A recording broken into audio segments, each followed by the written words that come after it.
നമസ്കാരം. റാഫ്റ്റോക്ക് ഫുട്ബോളിലേക്ക് അവർക്കും സ്വാഗതം.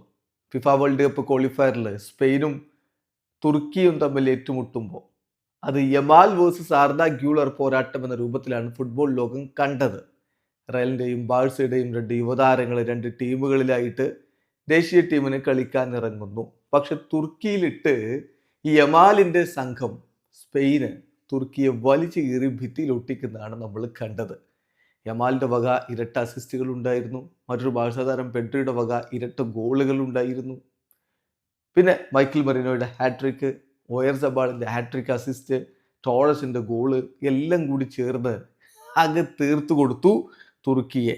ഈ ഒരു മത്സരത്തിൽ തുർക്കിയുടെ മധ്യനിരയിൽ ആർദ ഗ്യൂളർ ഉണ്ടായിരുന്നു. മുന്നേറ്റങ്ങൾ നയിക്കാൻ അക്തുർക്കോഗ്ലു ഉണ്ടായിരുന്നു. അതുപോലെ തന്നെ ഗ്യൂളർക്കൊപ്പം ഇൽഡിസ് ഉണ്ടായിരുന്നു. അങ്ങനെ മികച്ച സ്ക്വാഡും കൊണ്ട് തന്നെയാണ് അവരിറങ്ങിയത്.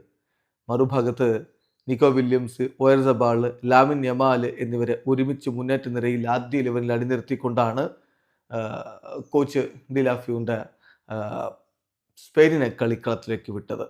കളിയുടെ തുടക്കം മുതൽ ആധിപത്യമായിരുന്നു സ്പെയിൻ പുലർത്തിയത്. 6-ാമത്തെ മിനിറ്റിൽ തന്നെ കിടിലൻ ഗോളിലൂടെ പെഡ്രി ടീമിനെ മുന്നിലെത്തിച്ചു. തുടർന്ന് 22-ാമത്തെ മിനിറ്റിലാണ് ഓയർസബാളിൻ്റെ അസിസ്റ്റിൽ നിന്ന് മൈക്കിൾ മെറിനോയുടെ ആദ്യ ഗോൾ പിറക്കുന്നത്. അത് തന്നെ വീണ്ടും ആദ്യ പകുതിയുടെ അവസാനവും ആവർത്തിച്ചു. അങ്ങനെ ഇടവേള സമയത്ത് ഏകപക്ഷീയമായ 3 ഗോളുകൾക്ക് സ്പെയിൻ മുന്നിലായിരുന്നു. രണ്ടാം പകുതിയിൽ യമാലിൻ്റെ അസിസ്റ്റിൽ നിന്നാണ് ടോറസിൻ്റെ ഗോൾ പിറക്കുന്നത്. അങ്ങനെ 53-ാമത്തെ മിനിറ്റിൽ 4-0 മുന്നിലേക്ക് കയറിയ സ്പെയിന് 57-ാമത്തെ മിനിറ്റിൽ വീണ്ടും യമാലിൻ്റെ അസിസ്റ്റിൽ നിന്ന് മെറിനോ ഗോളടിച്ചതോടെ 5-0 ലീഡായി. 62-ാമത്തെ മിനിറ്റിൽ അടുത്ത ഗോൾ ഇത്തവണ ഓയർസബാളിൻ്റെ അസിസ്റ്റിൽ നിന്ന് പെഡ്രി തൻ്റെ ബ്രേസ് പൂർത്തിയാക്കിയായിരുന്നു. അങ്ങനെ 6-0 ഒരു തകർപ്പൻ വിജയമാണ് ഇവിടെ സ്പെയിൻ സ്വന്തമാക്കിയിരിക്കുന്നത്. അടുത്ത വേൾഡ് കപ്പിനുള്ള ഫേവററ്റുകളുടെ ലിസ്റ്റിൽ സ്പെയിൻ ഉണ്ട് എന്ന് ഓർക്കുക. ഗ്രൂപ്പ് ഇയിൽ 2 കളികൾ കളിച്ച് 2ഉം വിജയിച്ച് 6 പോയിന്റോടെ 1-ാം സ്ഥാനത്താണ് സ്പെയിൻ എങ്കിൽ 2 കളികളിൽ നിന്ന് 3 പോയിന്റ് മാത്രമുള്ള തുർക്കിയെ ഇപ്പോൾ 3-ാം സ്ഥാനത്താണ്. വീഡിയോ അവസാനിക്കുന്ന ഫുട്ബോൾ ലോകത്തെ കൂടുതൽ വിശേഷങ്ങളുമായി റാഫ്റ്റോക്സ് വീണ്ടും എത്താം.